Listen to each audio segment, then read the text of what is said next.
Hello， 大家好，歡迎來到馬丁看世界的 YouTube 頻道，我是你們的科技觀察員馬丁。今天咱們要來聊一個最近在網上流傳的科技企業的職場新聞，因為和前段時間董王活捉馬杜羅的事件發生的時間相重合，所以並沒有發酵出來。那就是上海特斯拉工廠的一個小組長，就因為在會上提了一句，咱們是不是應該加個班，把產能搞上去？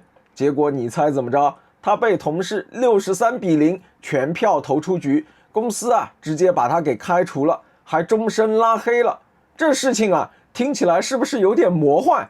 一個想為公司奮鬥的人，怎麼就落得個如此下場？這可不是一個簡單的八卦新聞啊，它其實就像一面鏡子，照出了咱們當下職場的各種怪象，內卷的壓力，90後、00後整頓職場的決心，還有就是外企的規則到了中國到底還算不算數？所以今天咱們就來從頭到尾的好好的把這個事情給盤一盤。好，咱們先快速把案情回顧一下。根據媒體的報道，這事兒的主角是特斯拉上海工廠的47B產線的一位組長，他在一次會上特別積極的建議說，為了提高產能，應該加強普通員工的工作時間。你聽聽。這話術是不是在咱們很多公司裡面都聽過？放以前老闆聽了不得拍拍他的肩膀說，小伙子有前途。但是這次劇本拿反了，這個建議非但沒有換來表揚，反而捅了馬蜂窩。特斯拉的管理層直接啟動了一個投票程序，讓產線上的所有同事來決定這位組長的去留。結果呢，63票贊成，0票反對，全票通過，直接把他給送走了。公司給出的官方理由我覺得特別有意思。他們說對傷害、壓迫其他特斯拉家人的行為零容忍，認為這位組長的行為違反了公司的第一條行為準則，做正確的事情。你看這話說的水平實在是太高了。他把鼓動加班直接定義成了壓迫同事，是一種職場的霸凌。這一下把整個事件的性質給拔高了。這件事情一出来，網上就有點炸了。大部分打工人都覺得特斯拉這波操作簡直是天降正義，太解氣了。畢竟大家苦996久矣但是也有人覺得這位組長是不是有點冤枉呢？他可能就是想多賺一點錢，或者在老闆面前表現一下，怎麼就成了公賊了呢？更有意思的是，大家都知道特斯拉的大老闆馬斯克那可是全球頭號的卷王，天天在網上鼓吹每周要工作80個小時，甚至是100個小時。結果他的中國工厂卻因為一個員工建議加班，就把人給開了。這到底是馬斯克精神分裂了，還是特斯拉在中國學會入鄉隨俗了？這背後的門道咱們後面慢慢來聊。好，咱們現在來設身處地的想一想，這位組長他為啥非要當這個出頭鳥，鼓動大家來加班呢？我覺得無非就2點，要麼為前途，要麼呢為另外一個前途。從前途上說，他作為一個產線組長， KPI 壓力肯定不小，產能上去了，績效獎金、年終分紅自然就多了，這些都是他晉升的資本。在老闆面前表現得積極一點，想往上爬，這想法本身並沒有錯，但是核心原因就是可能還是錢。咱們來算一筆賬，看看在上海這種地方，特斯拉的工資到底夠不夠花？根據媒體報道和招聘網站的數據，特斯拉上海工厂的普通工人的月薪加上獎金和加班費，差不多能有個1萬塊錢左右，一年下來大概是12萬。作為組長他肯定更高，月薪呢在1萬5到2萬5之間。這個收入說實話，在製造業裡面肯定已經算不錯的了。但是你別忘了，這可是在上海。咱們來算一算在上海活下去的成本。如果你是一個打工人來上海闖蕩，每個月大概要花多少錢呢？咱們先來說第一座大山，那就是房租。如果你是单身，想租一個單間合租，或者在郊區租一個一居室，每個月大概要花2500到6000多塊錢。要是你追求生活品質，想在市中心租個一居室，那可能就得8000到1萬塊錢了。這還沒有算上水電、煤氣、物業費呢。接着是吃飯，民以食為天嘛。如果你是那種自己做飯，偶爾下馆子的，每個月大概2000到3500塊錢。要是你從來不自己做飯，經常在外面吃呢，那費用肯定更加高，上不封頂。然後啊，就是每天的通勤費，地鐵、公交、網約車加上手機費，每個月300到800塊錢不過分吧。要是你要有一輛自己的私家車，那養車費用包括油費、停車費、保養費、保險費，那可就更加多了，幾千塊錢都打不住。還有日常用品呢，比如個人護理、家庭雜項、買衣服、鞋子這些，每個月500塊到1000塊錢，這還是比較節省的做法。人活着總得社交娛樂吧，朋友聚餐、看電影、健身、旅遊，這一部分開銷就完全看個人了，豐儉由人，每個月500到2000多塊錢不等。要是你是個社交達人，那這筆錢可就沒有上限了。如果你還育有吞金獸，那教育費用可就不是小數目了。學前教育、課外輔導、興趣班這些，每個月可能要花5000塊錢甚至更多。這還沒有算上孩子的生活費和日常開銷，更別提啊，如果你身上還背着房貸或者車貸，那這一部分可是每個月最大的開支了，可能每個月啊都要還1萬塊錢甚至更加多，這直接決定了你的生活質量和品質。最後啊，咱要是萬一有個頭疼腦熱的話，上趟醫院又是大幾百上千塊錢的。所以啊，綜合算下來，在上海一個人的月總開支可能是5800到3萬多塊錢，這完全取決於你的生活方式、家庭結構和消費觀念，這可不是一筆小數字啊。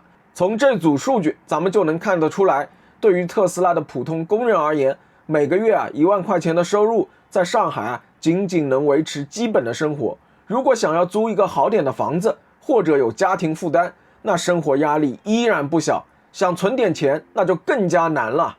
比如說啊，一個普通工人每個月啊要交3000塊錢的房租，2500塊錢的伙食費，500塊錢的交通通訊費，那他每個月啊能夠用來買日常用品和社交娛樂的錢就所剩無幾了，基本上那就是個月光族。而對於產線組長這個級別的員工來說呢，雖然月薪高一些，但是呢要背負着房貸、車貸，比如每個月8000、1萬塊錢的，或者還有子女教育，每個月3000到5000塊錢，父母贍養這些壓力，那他可以支配的收入啊，可能會變得捉襟見肘，生活啊，同樣就會變得非常緊張。在這種背景之下，通過加班來增加收入，對於很多人來說，或許是一種無奈，但又非常現實的選擇。這也解釋了為什麼在一些員工眼裡，加班啊，並非完全是負面詞彙，它可能跟改善生活質量、實現個人目標緊密相連。這種對額外收入的渴望，就成了鼓吹加班行為背後最為直接的經濟動機。畢竟啊，誰不想讓自己的家人過上更好的生活呢？特斯拉這個事兒其實並不是偶然，它背後啊是整個中國職場反內卷浪潮的體現。咱們來看看其他類似的故事啊。正面的典型呢，除了特斯拉，還有像互聯網大廠字節跳動，他們在2021年就頂着壓力宣布取消了大小周的工作制。雖然啊，當時很多人擔心收入會下降，但是後來發現員工的幸福感上去了，離職率啊反而低了。這說明什麼？說明員工好好休息了，其實對公司發展來說是一件好事情。反面教材呢也不少。過去啊，咱們聽的更多的是員工因為拒絕加班被開除的新聞。比如啊，重慶有個劉女士就在朋友圈啊吐槽了一下加班，結果啊公司就把她給辭了。況且啊，還有前2天咱們說的不穿西裝就開除的事件，這也是除了工作另外一種捲法。現在這種案子啊越來越多，也算是給那些亂來的公司啊敲響了警鐘。還有一種更加高級的捲法，叫做隱形加班，就是你人下班了，但是微信啊、釘釘啊、Teams 啊還在不停的響。上海之前就有一個案子，法院最後判公司要給員工3萬塊錢的隱形加班費用。這說明啊，法律也在進步，開始保護咱們下班以後的寧靜了。更有意思的對比，那就是特斯拉和咱們國內的一些車企。根據報道啊，像比亞迪、奇瑞這些公司，加班文化就非常普遍，甚至還搞出個奮鬥者協議，讓你自願放棄加班費。這種模式啊，在過去很有可能會幫助企業快速發展，但是現在啊，被越來越多的年輕人所唾棄。特斯拉的反加班操作就像是一头鯰魚，攪動了整個行業的渾水，也讓大家開始反思，咱們的奮鬥到底是應該為了什麼？這起事件最為精彩的部分，就是它炸出了不同代際之間對工作截然不同的態度，尤其是90後和00後，他們被叫做是整頓職場的一代，這可不是白叫的。90後作為現在職場當中的中堅力量，其實是挺矛盾的。他們呢是經歷過奮鬥學洗禮的一代，剛畢業的時候啊，也曾為了理想和票子拼命加班，但是現在啊，人到30，很多人開始清醒了。他們發現啊，用健康來換錢太不值了，所以啊，他們開始追求工作和生活的平衡。他們嘴上喊着反內卷，但是啊，身上還背着房貸、車貸、奶粉貸，所以行動上又不得不繼續卷。這種嘴上躺平、身體內卷的狀態，是很多90後的真實寫照。而00後呢，那就不一樣了，他們是整頓職場的先鋒隊，對加班文化簡直就是零容忍。他們成長在物質更富足的年代，更看重個人感受和權利。你跟他們畫大餅搞 PUA， 他們直接就懟回來，甚至一言不合就辭職，用腳來投票。他們會玩各種各樣的社交媒體，把公司的破事兒發到抖音、小紅書上，讓整個輿論來給你上一課。在他們看來啊，特斯拉開除那個組長簡直那就是太對了，這不是簡單的反加班，這是在捍衛勞動者的尊嚴。他們覺得工作那就是為了更好的生活，而不是生活的全部。如果加班是沒有意義的、低效率的，那對不起，恕不奉陪。這種鮮明的態度正在倒逼着整個職場規則發生改變。聊到這裡啊，咱們就得挖得更深一點了。為什麼咱們東亞社會，尤其是中日韓會這麼卷呢？首先是歷史原因，咱們人多地少，資源有限。從古代的科舉考試到現在的中考、高考，一直都是千軍萬馬過獨木橋的模式。想要出人頭地，那就得比別人更加努力。這種比拼努力的文化刻在了咱們的基因裡。其次啊，是文化影響。儒家文化強調勤勞克己，為集體可以犧牲個人。在這種氛圍之下，奉獻被看作是一種美德。你準點下班，可能會覺得有點不好意思，生怕被別人看作是不求上進。再來啊，那就是現實焦慮，高房價、教育、醫療這3座大山壓在每一個人的身上，大家對未來充滿了不確定性，只能拼命工作賺錢來換取一點點可憐的安全感。這裡啊，我想介紹一個很酷的理論，來自韓裔的德國哲學家韓炳哲。他在一本叫做《倦怠社會》的書裡說啊，現代社會已經從一個靠不許來管理的規訓社會，變成了一個靠可以來驅動的績效社會。什麼意思呢？就是說啊，現在已經沒有人可以拿着鞭子來抽着你幹活了，而是你自己變成了自己的監工。你不斷的給自己定下目標，追求更高的績效，進行自我剝削。這個此處是不是有點像飛書的 OKR 呢？開個玩笑啊，這種自我剝削的最後結果呢，那就是所有人都感覺到身心俱疲，也就是倦怠。特斯拉的那個組長啊，就是一個典型的績效主體。他可能不是壞，而是被這種追求績效的模式給異化了，把自己給捲了進去的同時啊，還想把別人也拉下水。而特斯拉公司的做法可以看作是对這種自我剝削文化的一次急剎車。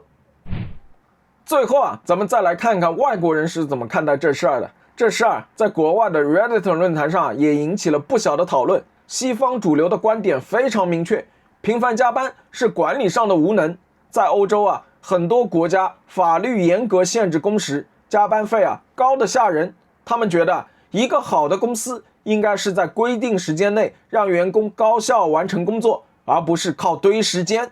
所以啊，當他們看到特斯拉開除一個鼓吹加班的人的時候，很多人都覺得這非常正常，甚至是企業管理進步的體現。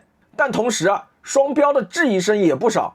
很多人都知道，馬斯克本人就是一個工作狂，天天鼓吹硬核的工作模式。特斯拉在美國的工厂也經常被爆出加班嚴重，甚至有員工累到睡在車裡。所以啊，很多外國網友就在 Reddit 上吐槽，這太諷刺了。馬斯克自己就是一個最大的卷王，結果啊，他在中國的工廠卻因為建議加班而開除一個員工。他們質疑特斯拉這是不是在中國搞公關秀，是為了迎合中國的法律和輿論，而不是真正的改變了他捲王的本色。這種質疑也反映了在全球化的時代，一個跨國公司如何在統一的價值觀和本地化策略之間取得平衡的難題。聊到這裡特斯拉這起事件的全貌咱們也基本上看清楚了。它呢就像一顆小石子，投入了中國職場這片湖水，激起了一圈又一圈的漣漪。它讓我們看到了內卷的無奈，看到了新一代職場人的覺醒，也看到了東西方文化在碰撞當中融合與博弈。這場關於加班的戰爭還遠沒有結束，但是可以肯定的，隨着社會的發展，那種靠犧牲員工健康來換取增長的模式終將被淘汰。未來的職場必然是屬於那些更懂得尊重人、更關注效率和創新的企業。希望今天的節目能給你帶來一些思考。你對這件事情怎麼看？你經歷過哪些奇葩的加班故事？歡迎在評論區留言分享。好了，今天的節目呢就到這裡，別忘了點讚、訂閱和打開小鈴鐺，也歡迎有能力的朋友加入我們 Telegram 社群。我們下期再見，拜拜。